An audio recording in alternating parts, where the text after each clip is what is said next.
नमस्कार साथियों, BPSC special programme में आप सभी का स्वागत है। आज का सेशन बिहार बजट 2020-21 एवं आर्थिक सर्वेक्षण 2019-20 से संबंधित है। यानी हम लोग बिहार बजट 2020-21 एवं आर्थिक सर्वेक्षण 2019-20 से संबंधित परीक्षा के लिए जो भी महत्वपूर्ण सवाल होंगे उनको लेकर चर्चा करेंगे।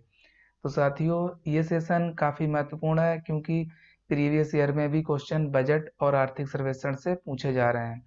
तो इसलिए आपको इस सेशन को अच्छे से फोकस करना है।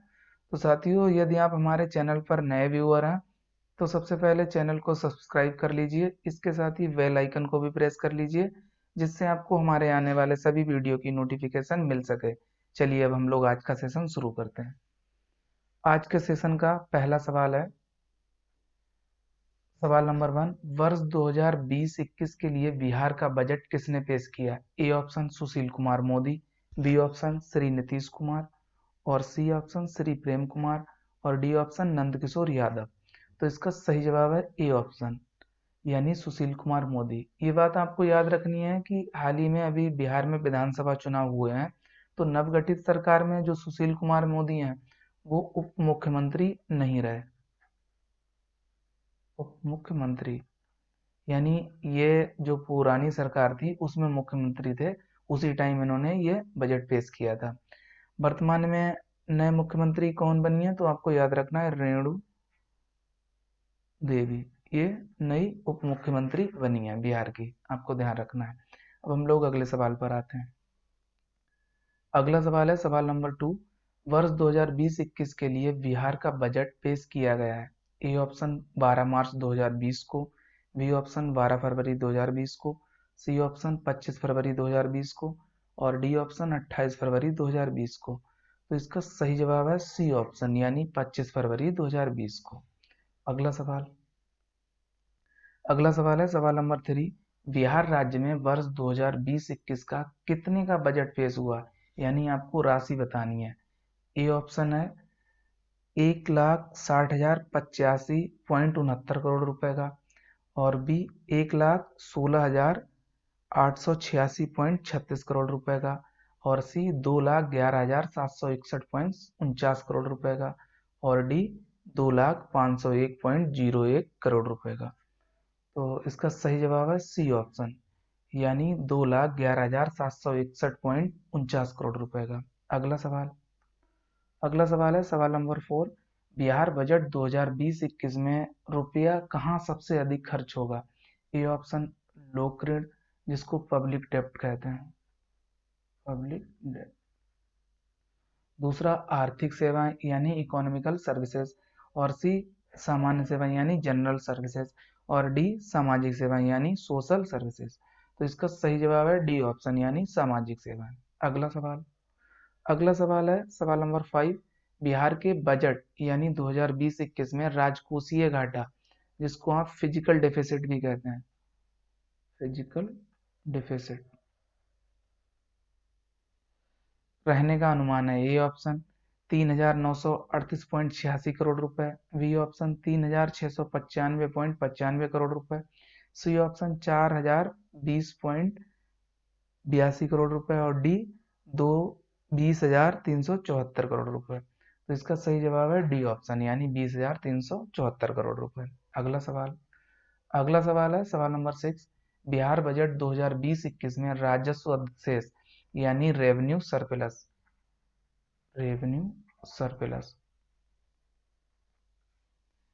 सकल राज्य घरेलू उत्पाद का कितने प्रतिशत है? A option 2.79%, B option 6.28%, C option 0.90% और डी 1.7%। तो इसका सही जवाब है ए ऑप्शन, यानी 2.79%। अगला सवाल है सवाल नंबर 7, बिहार बजट 2020-21 में सकल राज्य घरेलू उत्पाद कितना अनुमानित है? आपको राशि बतानी है। ए ऑप्शन 3,93,886 करोड़ रुपए, बी 3,69,595 करोड़ रुपए, सी 4,02,082 करोड़ रुपए और डी 6,85,797 करोड़ रुपए। तो इसका सही जवाब है डी ऑप्शन, यानी 6,85,797 करोड़ रुपए। अगला सवाल है सवाल नंबर 8, बिहार के इतिहास में पहली बार आर्थिक सर्वेक्षण किसके द्वारा प्रस्तुत किया गया? A option Sushil Kumar Modi, B Shri Nitish Kumar, C Shri Prem Kumar और डी नंदकिशोर यादव। तो इसका सही जवाब है ए ऑप्शन यानी सुशील कुमार मोदी, जो उस समय यहाँ के उप मुख्यमंत्री थे। ये आपको ध्यान रखना। अगला सवाल है सवाल नंबर 9। बिहार राजकीय उत्पाद का मुख्य स्रोत है? ए ऑप्शन उद्योग कर, बी बिक्री कर, सी कृषि कर और डी सेवा कर। तो इसका सही जवाब जो है डी ऑप्शन यानी सर्विस टैक्स। अगला सवाल है सवाल नंबर 10। वर्ष 1950 और 51 में बिहार के आय का प्रमुख स्रोत था? ए ऑप्शन भू राजस्व कर, बी ऑप्शन बिक्री कर, सी ऑप्शन स्टाम्प ड्यूटी और डी मनोरंजन कर। तो इसका सही जवाब है ए ऑप्शन यानी भू राजस्व कर। अगला सवाल है सवाल नंबर 11। राज्य सरकार को प्रतिवर्ष वार्षिक वित्तीय विवरण प्रस्तुत करने का प्रावधान भारतीय संविधान के किस अनुच्छेद में है? ए अनुच्छेद 202, बी अनुच्छेद 203 और सी अनुच्छेद 340 और डी अनुच्छेद 231। तो इसका सही जवाब है ए ऑप्शन यानी अनुच्छेद 202। यहाँ पे आपको ये भी याद रखना है, जो केंद्रीय बजट होता है यानी जो केंद्र द्वारा वार्षिक वित्तीय विवरण प्रस्तुत किया जाता है, उसका प्रावधान संविधान के अनुच्छेद 112 में है। ये भी आपको याद रखना है। और दूसरा पॉइंट इसमें आपको याद रखना है कि जो बजट शब्द है, बजट शब्द, इसको संविधान में कहीं भी परिभाषित नहीं किया गया है। ये दो बातें आपको याद रखनी है। अगला सवाल है सवाल नंबर 12।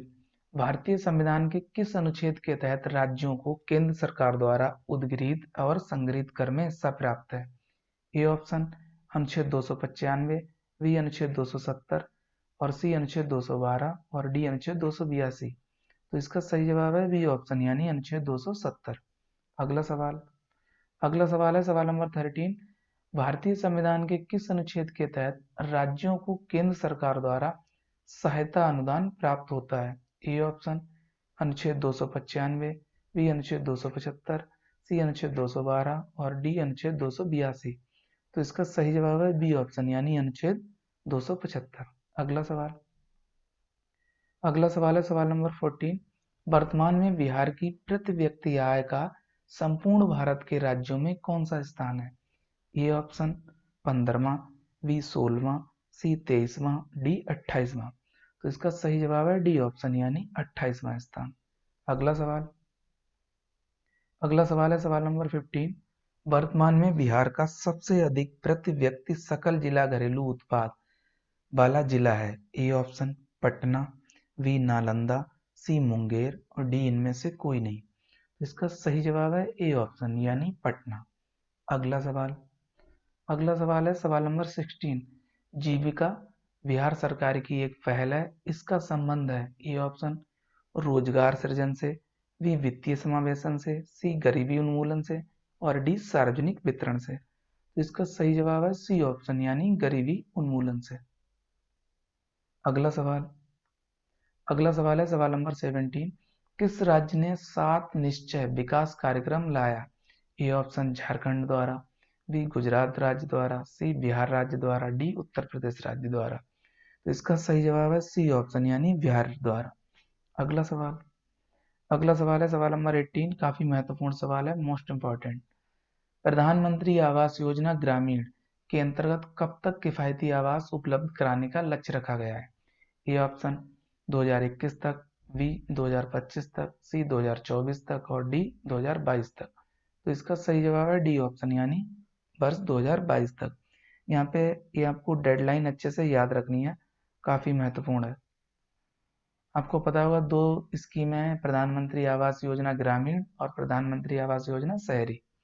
तो ये ग्रामीण की बात की जा रही है। अगला सवाल है सवाल नंबर 19। बिहार बजट 2020-21 में राजस्व अधिशेष यानी रेवेन्यू सरप्लस कितना है?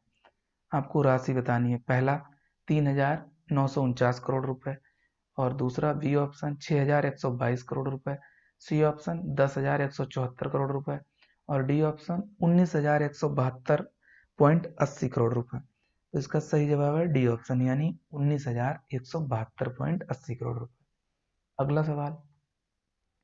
अगला सवाल है सवाल नंबर 20।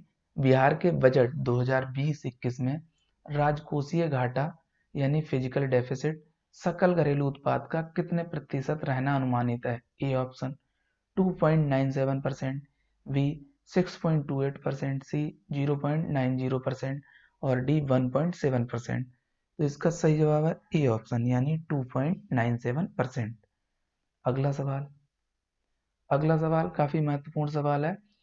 आर्थिक सर्वेक्षण 2019-20 के अनुसार बिहार की विकास दर स्थिर मूल्य पर कितनी है? A option 10.53%, B option 11.3%, C option 12.4% और डी 18.9%। तो इसका सही जवाब है ए ऑप्शन यानी 10.53%। अगला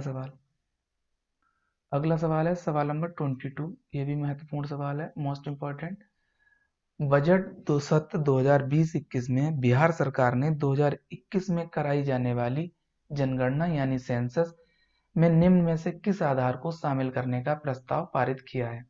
ए ऑप्शन धार्मिक, बी व्यवसायिक, सी जातिगत, डी शैक्षणिक। तो इसका सही जवाब है सी ऑप्शन यानी जातिगत। अगला सवाल है सवाल नंबर 23। बिहार में वर्ष 2020-21 के लिए अनाज उत्पादन में कितने प्रतिशत वृद्धि करने का लक्ष्य रखा गया है? A option 2.5%, B option 3.5%, C option 4.5%, D option 5%। तो इसका सही जवाब है बी ऑप्शन यानी 3.5%। अगला सवाल है सवाल नंबर 24। बिहार आर्थिक सर्वेक्षण 2019-20 के अनुसार कौन सा जिला जॉब कार्ड बनाने में अव्वल रहा? A option Siwan, B Patna, C Gaya, D पूर्वी चंपारण। तो इसका सही जवाब है डी ऑप्शन यानी पूर्वी चंपारण। अगला सवाल जो आज के सेशन का अंतिम सवाल है सवाल नंबर 25। बिहार आर्थिक सर्वेक्षण 2019-20 के अनुसार कौन सा जिला पासपोर्ट बनाने में शीर्ष पर रहा? A option Siwan, B Patna, C Gaya, D पूर्वी चंपारण। तो इसका सही जवाब है ए ऑप्शन यानी सिवान। तो साथियों आज के सेशन में इतना ही। हम लोग नेक्स्ट सेशन में मिलेंगे कुछ नए सवालों के साथ। तब तक के लिए आप सभी लोग अपना ध्यान रखिए और साथ ही उपासना आईएएस चैनल को लाइक, शेयर और सब्सक्राइब करना ना भूलिए। Goodbye, best of luck.